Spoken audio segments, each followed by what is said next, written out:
So we want to have a conversation in line with our Living Well Wednesday initiative.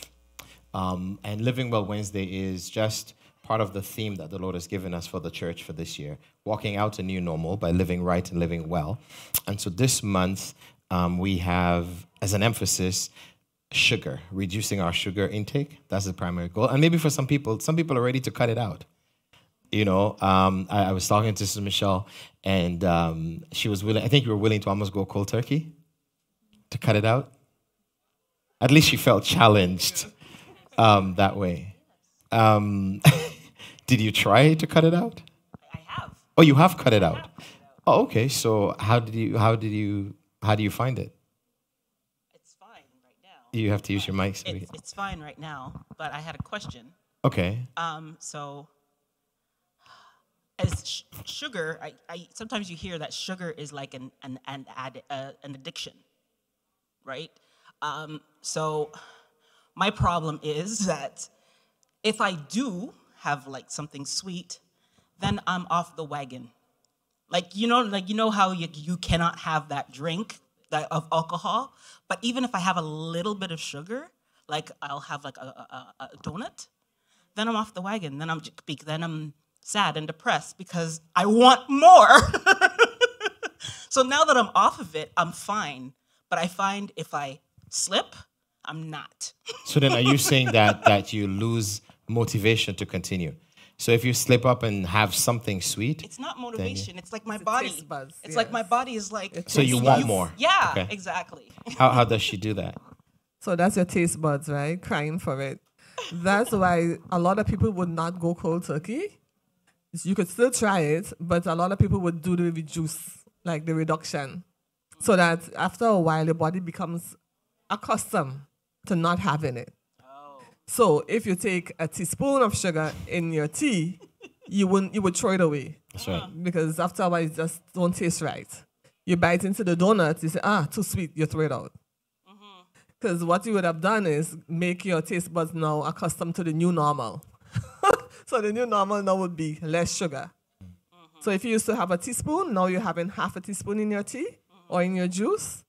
The next time you drink juice or tea again, you have no sugar. So what you're saying is start in increments. Starting, yes. Okay.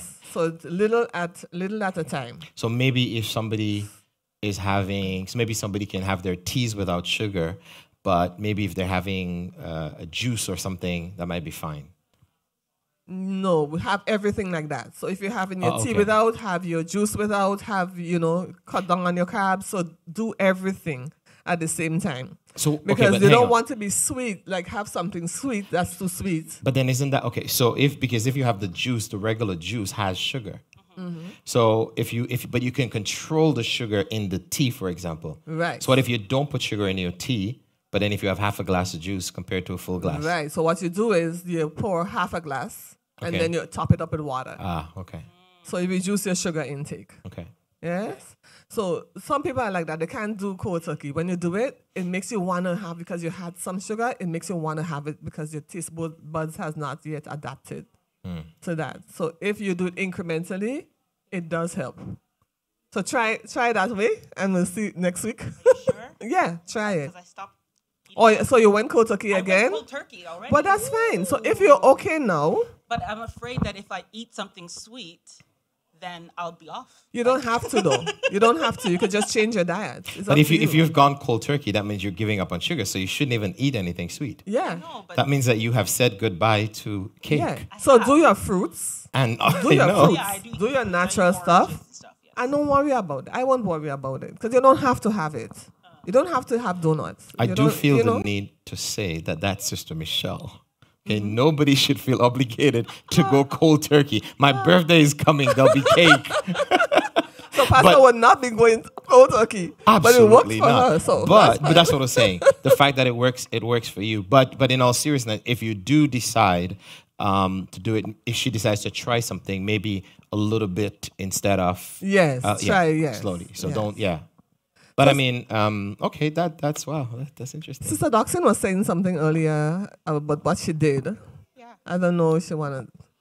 Well, first, I want to say thank you, Sister Ruth, for the presentation you did. I thought it was very informative, very helpful. I was motivated during the video. I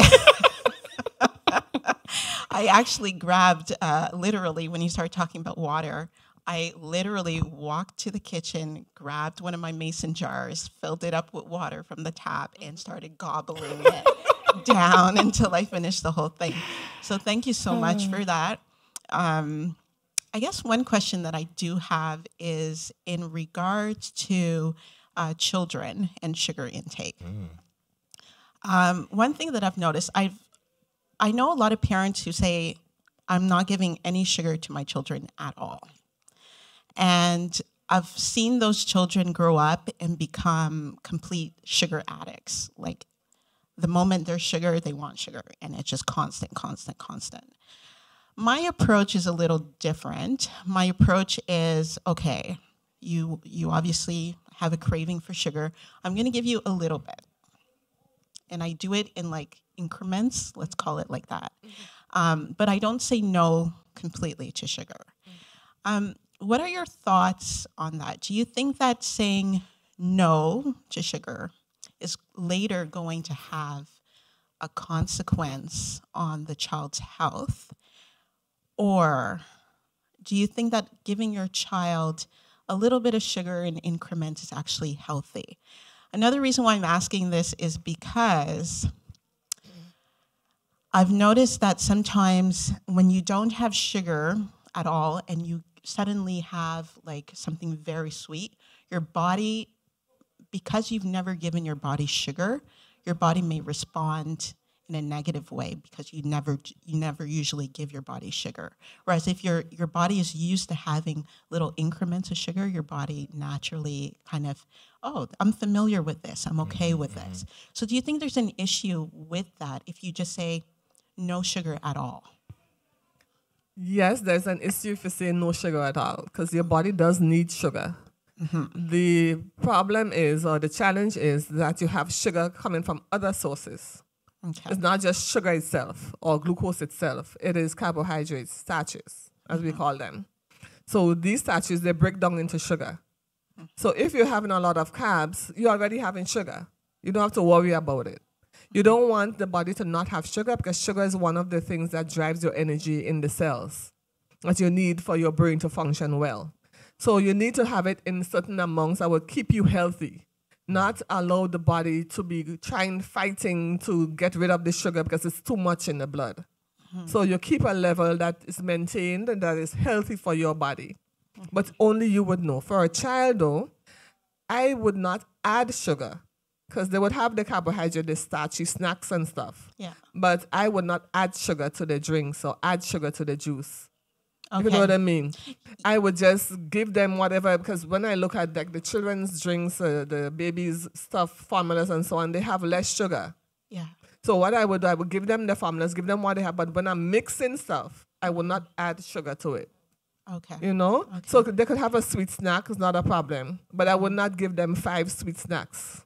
So as you said, incremental, that's good, it's better than having too much. Because too much can be a problem. Okay. Thank you. But they may not sleep too. You can't sleep all night. And then I would keep her. Bouncing around all night. Deacon Wilson, you had something. I just want to say that the presentation was readily accepted by me.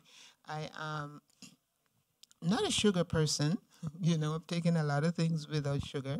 But every so often I'll crave something like, and it's only if it's around me, like say there's a piece of cake or whatever, in the back of my mind, I know it's there. I have to have a piece of it. But if it's not there at all, I can do without it. I just don't go for it. So, but it was a good reinforcement also, and with the water.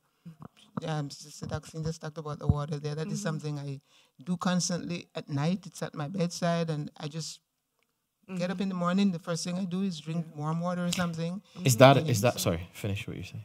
And yeah. So with that and the sweets is something that I try to. Is that something that is a good thing the first drink you should have in the morning is water? Yes, it's good. And the Warm last water drink, or regular water? regular water is fine. And the last drink also. At night? Okay. Before so you go to just- bed, they said that having water, drinking water is good. and how helpful is lemon water? You know when people cut slices of lemon? I don't know. Okay. But lemon has vitamin C in it, which Okay. is good. It is always good. Okay. And it's also calming on the stomach. Okay. So So I regular wouldn't say water no in the to morning. it, but regular water is fine. Okay. Yeah. In the you morning. drink water. In the morning or before you go to bed, you drink water is good. Okay. And also you mentioned something about the cake. If you don't have the cake, you don't miss it. But if you have it, having a slice of cake is fine. You see, you're trying to ensure that what you're taking in is not too much, that your glucose is not too much, so your body don't have to work as hard to get rid of it, to break it down. Because sometimes the insulin don't work well, the pancreas don't work well, and if it doesn't work well, you end up with diabetes and other complications. So you want to be able to let your body function, but function relaxed, So you could have cake. Not a problem. You can have cake. Make your cake. Have a slice of cake. But don't have 10 slices of cake or before the day is done. Half Half the cake is done. And the only person in the house. The Happens when you're depressed. the thing about it is we can never go wrong with using the scripture as a guide. And it says, let all things be done in moderation, right? And so whatever the intake is, I think the key thing is moderation. So some people can cut out and some people do need to cut out, and you can do that for a while. But I think for a lifetime, it might be hard because it's hard to maintain. It's like something I was watching where this woman, she was going totally vegan. And after a while, she couldn't maintain it, whether it's because of the taste or the cost. It becomes a problem. So you have a question? Because I have a question for you. I'm going to put you on the spot. So there's this whole thing about intermittent fast. And I noticed that ever since I started reducing my sugar, I might eat the latest 8 or 9 because I work long days. But I'm really not as hungry until maybe like 12 or 1 the next day. So I guess what I'm wondering is, what do you think about intermittent fast in terms of just helping the body to cleanse itself? But is that even healthy? It is, because the Bible has told us that we should. When you fast, it helps to relax certain organs and allow them to rejuvenate. So because of that, that's why you don't feel as hungry. So there are certain times when you eat, they will tell you 3 hours. You should be hungry in 3 hours, right? But it does not always happen if you're eating the right foods. Yes? So I think intermittent fast is not a problem. Once your body is getting the nourishment that it needs, it should be fine. Yeah. So you're good with that answer? But I have a question for you. And if you can't answer it, we not fully. I know you will to a certain extent. Some Sister Michelle said that triggered a thought, but I was going to talk about it, but it confirmed the thought. There is an element when we're talking about sugar that's addictive, which is what she had said at the beginning. But even though we're talking about physical health, there's an element of emotional and mental health that's connected to our physical health. And one thing that we must not forget, I remember the exact studies. You probably know this better than I do, but I remember studying when it comes to addiction that obviously there's spiritual addictions, but there's also chemical addictions. There's also psychological addiction. When we're dealing with sugar, do you have any thoughts about something that people should be mindful of? Because sometimes it's not just a physical thing. It's not just, I don't want to eat I'm longing for the food. Sometimes, believe it or not, there is a spiritual component to it, right? We can talk about that later on. It's like a person that has certain sexual struggles. It's not always because of the sexual issue. It's because of whatever life does, and then because the brain, the pleasure that the sex gives satisfies something in the brain, and so they become dependent on that. So it's not necessarily a sexual addiction. It's another issue that needs to be fixed. I think it's the same thing for the food. Right, yeah. And I think sometimes food speaks to a certain part of our brain. So can you speak to that element? It is. Just from my experience, there are a lot of emotional eaters out there. And sometimes whatever food that we're drawn to, either sugar or salty, it has a comfort feel to it. There's something comforting about, in that moment, needing that high or needing that fix, for lack of a better word. to be able to bury or ignore or avoid whatever that emotional or mental trigger is. And it's usually something that's uncomfortable. And so this is how you find someone may struggle with emotional eating. It is because that food could be their comfort. It could be their escape. It could also be a celebratory thing, right? It could be sometimes people are feeling lonely and their memory is very much linked to celebration around food and familiarity. So it is very much a deeper meaning. And so it's not as simple as it's just a food issue. Everything is connected, and this is where a lot of eating disorder things come from, right? Exactly. What I think we could probably do, because I know we said we were going to do one thing every month, but we'll let the Lord lead us. But maybe we can continue with the sugar in February and add this element of the mental component to eating, because I think that's crucial. Like I said, just like there's some addictions that have a spiritual source, some addictions have a psychological source, and some addictions have a chemical imbalance source. So we can probably do that for some of our videos in February, and probably talk about that there, because I think that's important. This is also a place to say, though, that if you find that you're struggling with weight and eating and stuff like that, or even if you're not sure, there is a cost, but it's worth it. Book some time with Sister Almarine and assess and have her do an assessment with you based on that. This is not about talking about your personal issues. This is about your health. So don't be scared of it. That's why she's here. Well, part of why she's here. And whatever the cost is, especially for those of you who have insurance, it's not a big deal. You pay the insurance money, so you might as well use it. But invest the time in yourself. Maybe just check yourself. Am I an emotional eater? I think it'd be important. So yes, go ahead. And just to carry on what you're saying, what Sister Michelle mentioned around cold turkey. The other side is what in my world we'll call arm reduction. And so that's something that, in your world, that's what you would call? Arm reduction. Arm reduction versus cold turkey. Okay. Arm? There's abstinence. Okay. So abstinence is what Sister Michelle is promoting cold turkey. And then arm reduction is lessening. Right. Okay. Right, and incrementally. And so that is very much the mental health piece. It is to help you understand which one do you subscribe to and what are the triggers. So just to tie into the physical and mental health piece.